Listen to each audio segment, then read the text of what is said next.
안녕하세요. 계전 변동중학교에서 교사로 근무하는 김기환입니다.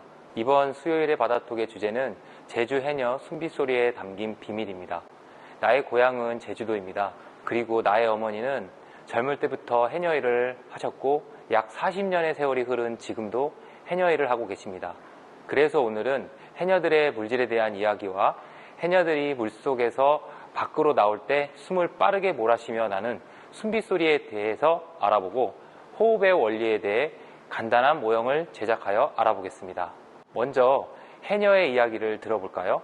EBS 극한직업에 소개된 제주 해녀의 물질 모습을 통해 해녀가 어떤 일을 하는지 살펴보도록 하겠습니다.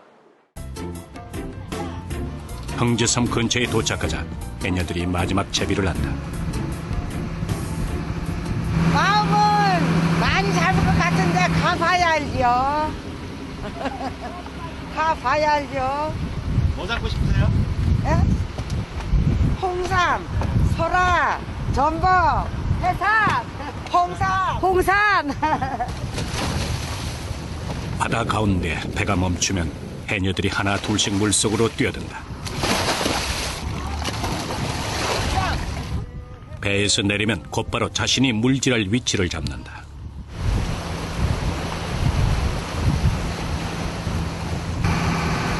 바다 깊은 곳에 해녀들을 내려준 배는 또 어디론가 이동한다. 몇몇 해녀들이 여전히 배에 남아있다. 삼촌들은 왜 다른 데 가는 거예요? 아, 우리는 상점역 아니니까. 여기는 물이 세가지고 여기서 하면서 이렇게 가는. 나이가 들거나 잠수 실력이 뛰어나지 않은 해녀들은 깊이가 얕은 바다에서 작업한다. 제 실력에 맞게 자리를 잡으면 그 다음은 바닷속 탐색이다. 한참 바닷속을 들여다보던 해녀들은 하나 둘 자맥질을 시작한다. 7, 8살 때부터 헤엄치는 연습을 시작해 13살이 넘으면 얕은 데서 깊은 데로 들어가는 연습을 했다. 실력은 모두 제각각이어서 3m에서 5m 정도 들어가는 하군, 7m에서 8m까지 들어갈 수 있는 중군, 그리고 10m에서 15m 이상까지 가능한 상군으로 나뉜다.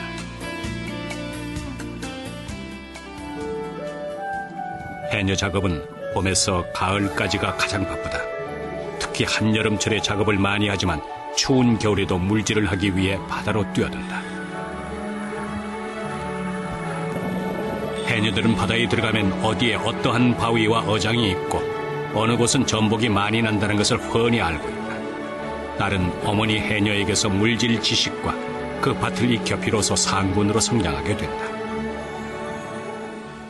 자, 이렇게 해녀는 숨을 참고 그냥 물속에서 들어갔다가 나오는 게 아니라 물속에서 소라, 전복, 해삼 등의 해산물을 간단한 도구를 이용하여 채취하고 그 작업을 반복합니다.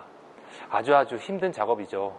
사실 우리 어머니도 내가 어렸을 적에 해녀 일을 할 때마다 잠수병 증상으로 두통약을 매번 먹고 물속에서 고된 작업으로 온몸에 근육통이 생겨 파스를 붙이고 때로는 내가 팔과 어깨도 주물러 주기도 했던 기억이 납니다. 그렇게 힘들게 작업한 해산물을 팔아서 나와 내 동생들을 다 키우셨죠. 이처럼 물속에서 숨을 오랫동안 참고 견디며 작업을 하다 보면 물 밖으로 나올 때 거칠게 숨을 몰아쉬는데 이때 나는 휘파람 같은 소리가 바로 숨빗소리입니다. 숨빗소리는 어떤 원리로 나게 되는지 영상을 통해 확인해 보도록 하겠습니다. 물속에서 올라온 해녀들이 저마다 특이한 소리를 낸다. 아이고,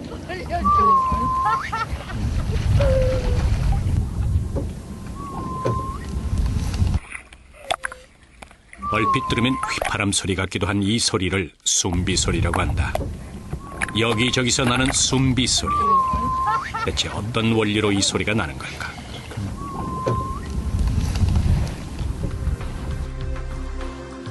바닷속에서 숨을 참고 있다가 바다 위로 올라오면 해안에 있던 이산화탄소를 내뿜게 된다.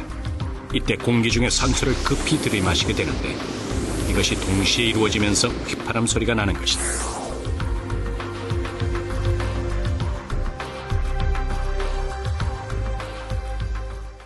영상에서 볼 때 해녀들이 물질을 마치고 물 밖으로 나올 때에는 참았던 숨을 가쁘게 몰아쉬는데 이때 날숨과 들숨이 거의 동시에 이루어지게 됩니다.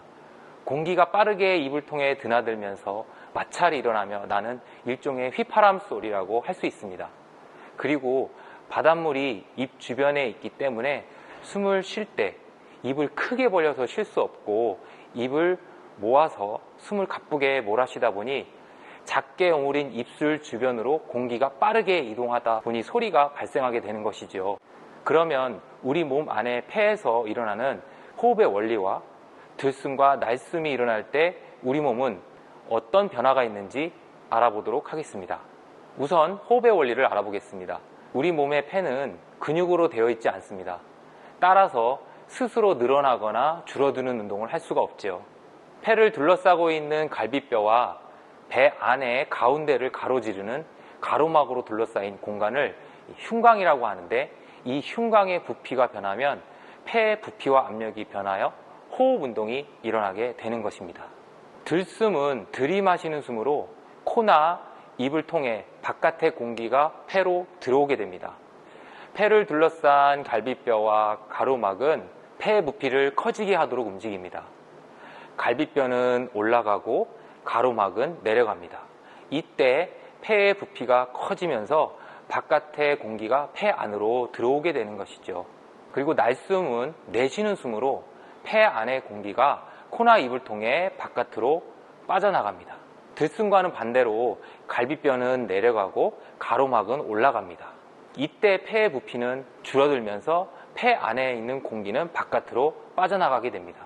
그러면 지금부터 호흡기관의 움직임을 확인할 수 있도록 호흡기관 모형을 만들어 보겠습니다. 호흡기관 모형의 구성품은 다음과 같습니다. 바닥에 구멍 뚫린 컵, Y자관, 얼굴 모양 종이, 고무링 3개, 큰 풍선 하나, 작은 풍선 2개, 투명관, 가위, 테이프가 필요합니다. 먼저 Y자관에 고무링 투명관 풍선을 끼우세요. 이때 고무링은 작은 풍선이 빠지지 않도록 고정해주는 역할을 합니다. 그리고 구멍 뚫린 컵에 투명관을 끼우고 고무링으로 고정하세요. 여기서 컵은 우리 몸의 어떤 곳을 나타내는 모형일까요? 바로 갈비뼈로 둘러싸인 부분을 나타냅니다.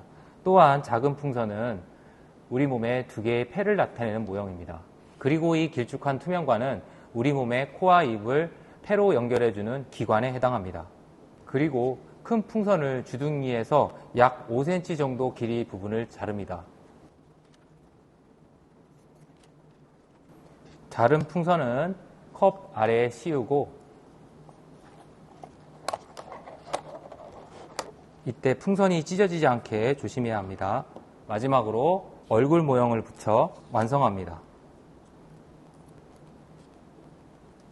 여기서 컵에 씌운 큰 풍선은 가로막을 나타내는 모형입니다. 이렇게 호흡기관 모형이 완성되었습니다. 컵에 씌운 풍선의 가운데 부분을 살짝 잡고 위아래로 밀었다 당겼다 하면서 작은 풍선을 관찰합니다. 컵에 씌운 풍선의 가로막의 역할을 하여 큰 풍선이 위로 올라가면 폐의 역할을 하는 작은 풍선이 작아지고 큰 풍선이 아래로 내려가면 작은 풍선이 커지는 것을 확인할 수 있습니다.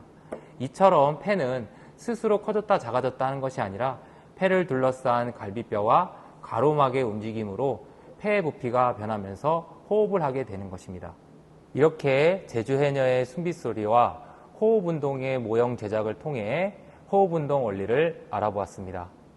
감사합니다.